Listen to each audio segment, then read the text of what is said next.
For years, I've used a box cutter for everything in my workshop.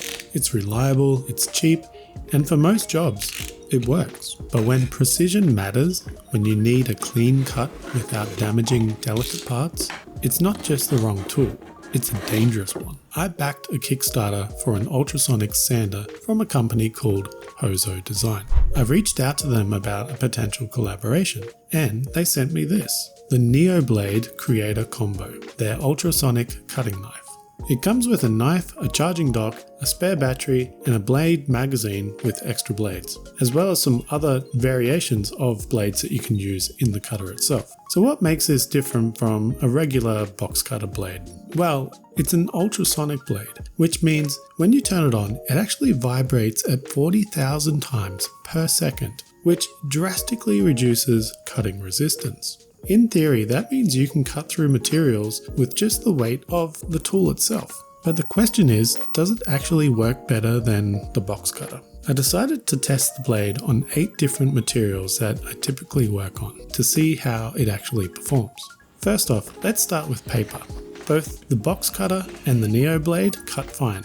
No real difference here. Test 2 is cardboard. Cardboard is where things start to shift. The box cutter needs multiple passes and real pressure. The Neoblade, just one smooth pull. But I do feel the box cutter wins out here a bit in speed and long cuts. But for intricate stuff, the Neoblade would definitely win. Test 3 is foam. And foam is just a disaster with a box cutter. It basically just tears it apart and compresses it, and you end up with a mess. But the Neoblade just cuts through it so cleanly, like it's just melting through. This is the first material I tested where the difference is actually undeniable. Test number 4 is leather. And leather can require some serious force with a strong blade. You're fighting against the material the entire time. With the Neoblade, I can cut curves and intricate shapes without any hand fatigue. Test number 5 is wood. And this is where the box cutter really struggles. The blade catches and you risk slipping and potentially injuring yourself. The Neoblade actually can cut through the wood, kind of like butter. It's clean and controlled cuts every time, but you do need to just shave away on it. You can't really cut thick wood material, as it tends to get bogged down in the blade and you can't really pull it through any further. Test number 6 is PLA from a 3D print. Now PLA is a little bit interesting. The box cutter actually wins out here. It might not be the best tool, but you can gently shave away bits. The Neoblade can cut the PLA, but I find what happens is it actually causes heat. And so you find that the PLA actually starts to kind of melt away. So instead of cutting it, you're kind of pushing it side to side and you don't really actually cut the PLA away. So I think the box cutter wins on this one as well. Test number 7 is a resin print, and it's kind of the opposite in this case. The box cutter genuinely becomes dangerous. Too much pressure and the part can shatter or break or slip and cut yourself with.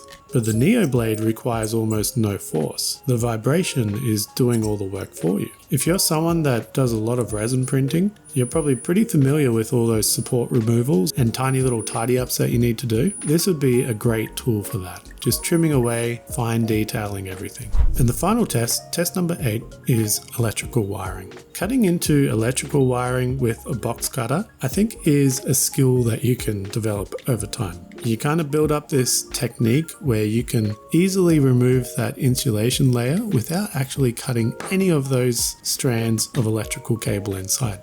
But the Neoblade is kind of interesting here, because you can be really precise and just gently cut around on the insulation layer and then just slip it off. It takes a bit of practice, but it could actually be quite a useful tool for any sort of electrical designers that handle electrical wiring and cutting quite often. Although it's probably not the perfect tool for it, because realistically you probably do have an electrical wire stripper that would be doing the job much easier. Now, if you're thinking about picking up one of these Neoblades, there are a few things you need to know about how it actually works. First, changing the blades. The protective cap isn't just a cover. The top unscrews to reveal a built-in 2mm Allen key.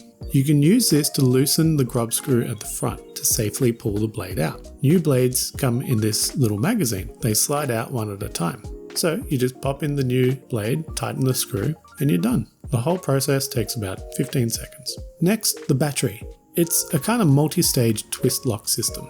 You rotate counterclockwise and pull. The Creator combo comes with 2 batteries, which is a clutch because these only last about 20 minutes of continuous use, which is a fair bit anyway. But having a spare means you can keep one working while the other one charges. And speaking of charging, you have the dock. It magnetically holds the knife in and charges the battery. It's a clean, simple design and it keeps everything organized on your bench. So you can have the spare battery in the dock charging, and when and if you do run out of battery on the blade, you can simply detach it, put it back on the charge dock and put the fresh one in and keep going. But also when you stop using the blade, you can put the blade back into the charge dock, and by the time you pick it up again, it's going to be fully charged. So I don't think you'll ever really run out of battery with this thing. Just make sure you're using a 40-watt charging plug because that will give you the peak charging rate. The one that comes with your phone probably won't cut it. Now, 2 limitations you need to be aware of.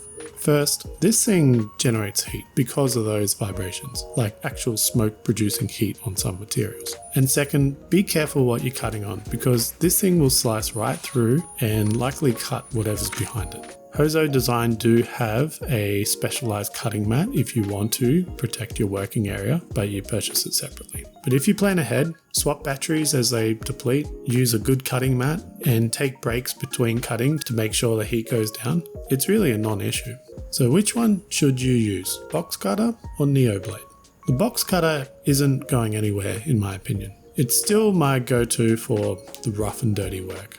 Opening boxes, cutting tape, quick trimming jobs where precision doesn't matter. It's reliable and cheap. But the Neoblade has earned a permanent spot on my workbench for specific situations. Things like detailing and trimming resin prints, or cutting foam for packaging or props, or working with leather or fabric, stripping wires. It's not just about replacing the box cutter, it's about having the right tool for the right job. And I certainly like having a lot of tools.